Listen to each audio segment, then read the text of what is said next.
Hi, everyone. Welcome to the English Conversation Practice Podcast. Today's topic is very special, and honestly, it can change your English forever. We are talking about how to train your brain to think in English. If you want to speak faster, understand faster, and feel more confident, this is the episode for you. Yes, seriously. This topic helped me so much. Before, I always translated in my head. It was slow, and I felt nervous. But when I learned how to think in English, everything became easier. Exactly. And if you're watching right now, stay with us. In the next few minutes, you will learn simple, real tips you can use today, even if you're a beginner. And before we start, if you enjoy cozy English lessons like this, make sure to like this video and subscribe. It really helps our little podcast grow. Yeah, and we post every day, so you'll always have something new to help your English. Okay, Sophie, how do we start thinking in English? Let's start with something very small, something easy. The first idea is micro-thinking. It means you think in English for a few seconds, not long, just little moments. Like, I'm hungry? I'm tired? I need water? Yes, exactly. Super simple. No pressure, just quick thoughts.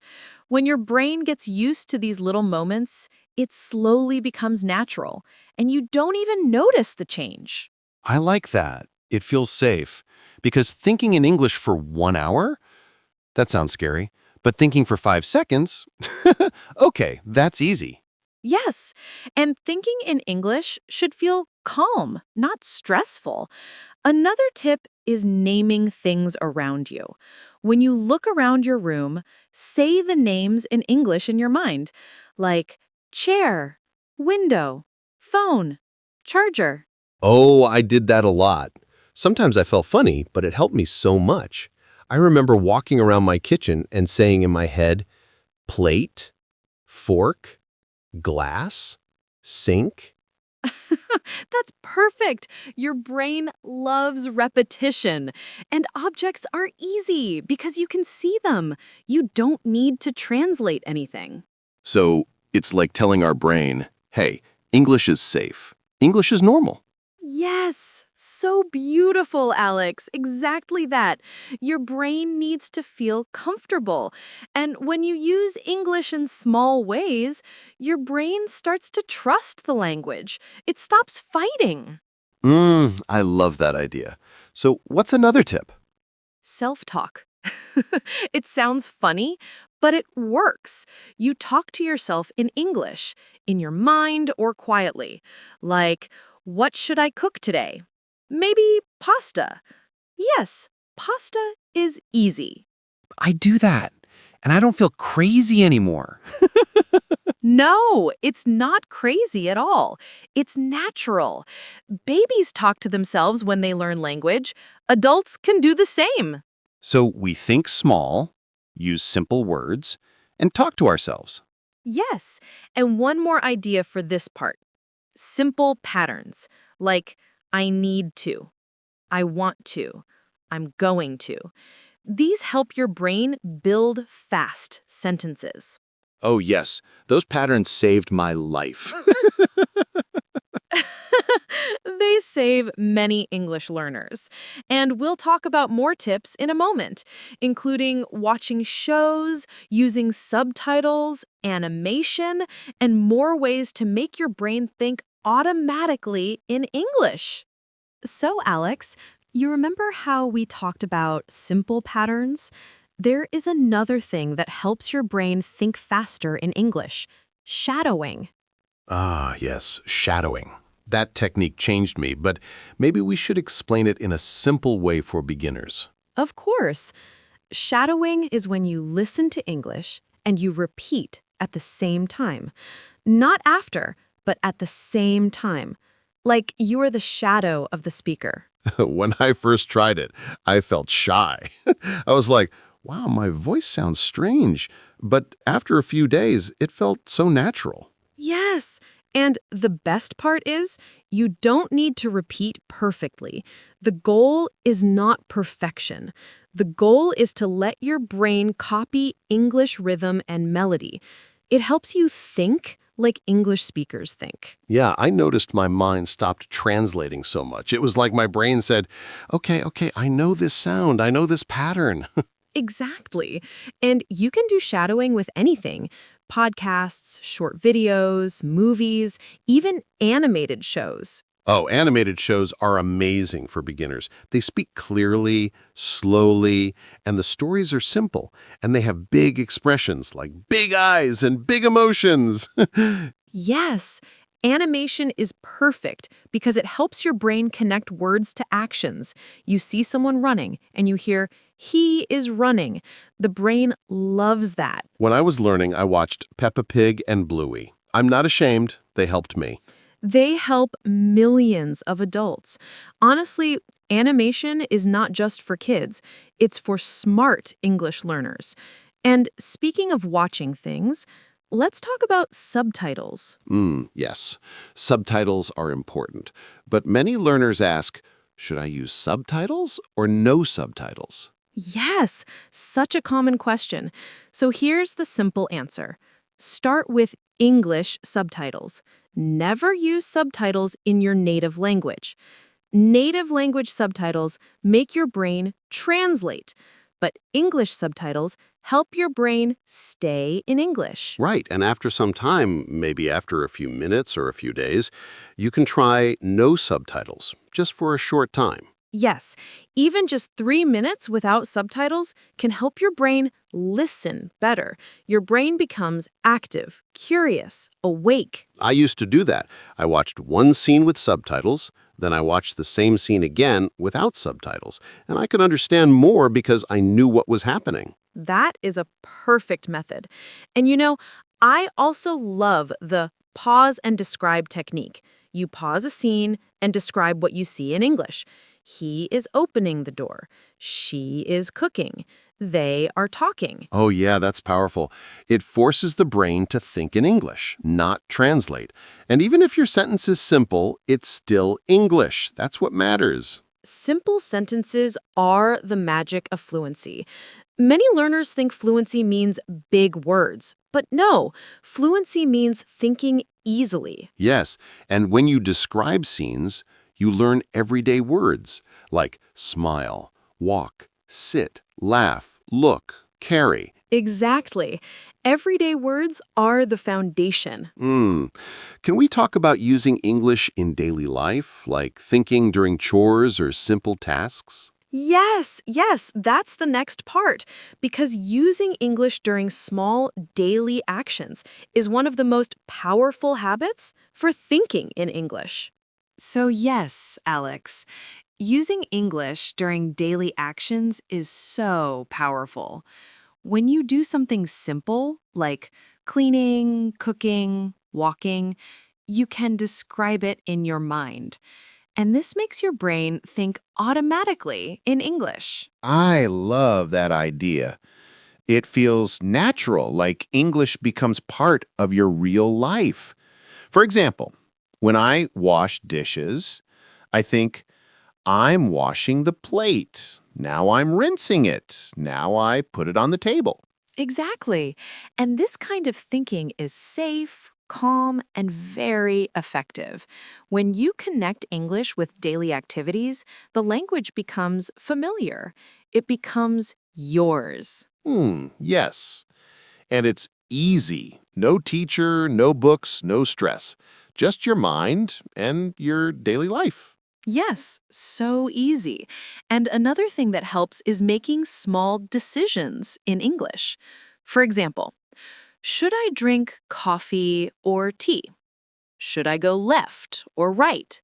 Should I watch a video or read a little? I love that because it teaches your brain to make choices in English.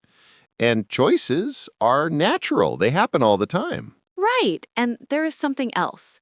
Using simple fillers. These are small words that give your brain time to think. Like, let me think.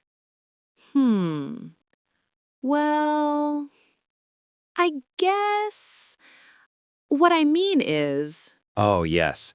These helped me so much. Before, when I didn't know what to say, I panicked. But now, if I need time, I say, let me think. And suddenly I feel calm. yes, fillers are magical. They give you a little moment to relax. And when you relax, your brain can think. And they sound natural. English speakers use fillers all the time. Yes, yes, all the time. Even I use them. Now, let's talk about something many learners forget. Speaking slowly. Oh, yes. I used to speak fast because I wanted to sound fluent. But when I spoke too fast, I made mistakes, and then I felt embarrassed. That happens to so many people. Speaking slowly is not a problem. It's beautiful. And it gives your brain time to create clear sentences. And honestly, slow English is easier to understand. For me, it's like walking instead of running. That's a perfect example. When you walk, you can look around, enjoy the view. When you run, everything becomes stressful. So, slow, calm English thinking is the best for fluency. Sophie, can we talk about watching short clips? Because that helped me think in English faster. Absolutely. Watching short clips, like 5 to 10 seconds, many times, helps your brain memorize patterns. Because short clips are easy. You can repeat the scene, shadow it, and understand every detail. Yes, sometimes I watch the same 5-second clip 10 times. And suddenly, I could think in English without trying. That's how it works. Short, simple, repeated. The brain loves repetition. It builds strong thinking habits. And it feels good, like you are making real progress. Yes, and the more positive you feel, the more your brain opens to the language. Emotion is a powerful teacher. That's beautiful, Sophie. Thank you, Alex. And now, let's talk about one more powerful method, night reflection. Thinking in English for 2 minutes before bed. Ah, yes, my favorite one. So, night reflection. It's such a simple practice, but it can change your English thinking deeply. Before bed, you close your eyes for a moment, relax your body, and think in English for just 2 minutes. Yes, I still do this. I lie down, take a breath, and think, what did I do today? What did I learn? What will I do tomorrow? Exactly. And the beautiful thing is, it doesn't need to be perfect grammar. It doesn't need to be long. Just simple thoughts. Even something like, today I worked. Today I learned new words. Tomorrow I want to practice again. When I do this at night, it feels peaceful. And it also tells my brain, hey, English is part of my life now. Yes, that's the magic. It's calm, it's soft, and it's powerful. Because when your brain gets used to English during quiet moments, thinking in English becomes automatic. I love that. It feels like English becomes a friend, not a difficult subject. That's exactly the feeling we want. A friendly language, a gentle space, a soft, cozy way to learn. And, all the tips we shared today, micro-thinking, naming objects, shadowing, watching animation, using English subtitles, short clips, fillers, slow speaking, all of these help your brain relax into English. Yes, and I really want beginners to know you don't need to be perfect. You don't need to force big sentences. Thinking in English starts small. Maybe 1 word. Maybe 2 words. That's enough. Yes, absolutely enough. Every small sentence is progress. Every tiny moment of English thinking builds fluency. And honestly, it feels good. It feels real when you suddenly have a thought in English, even a small one. You feel proud. Yes, that moment is so beautiful. And if you're listening right now, you will have that moment too. Maybe soon. Your brain is learning. You are moving forward, step by step. And you're not alone. We're here with you every day. Yes, always. And one more beginner-friendly habit I love is describing your emotions in English. For example, I feel happy. I feel tired. I feel excited. I feel stressed. Oh, yes, yes. That one helped me understand myself better too. It makes English personal. Exactly. When English becomes personal, your brain keeps it. It remembers. It protects it. And that helps you think faster and more naturally. So if someone watching wants to train their brain to think in English, they can take just one of these tips today. Only one. And tomorrow, maybe another. Yes, one tip is enough for today. Be kind to yourself. Learning is not a race, it's a journey. A gentle one. Sophie, this was such a meaningful conversation. Yes, I enjoyed it too. And thank you to everyone listening or watching. If you found this helpful, please subscribe to our channel, English Conversation Practice Podcast. We post new, easy English videos every day to help you practice, relax, and grow. And don't forget to like this video. It helps a lot. Thank you for being here. We're proud of you. Keep going. See you next time. Bye, everyone. See you soon.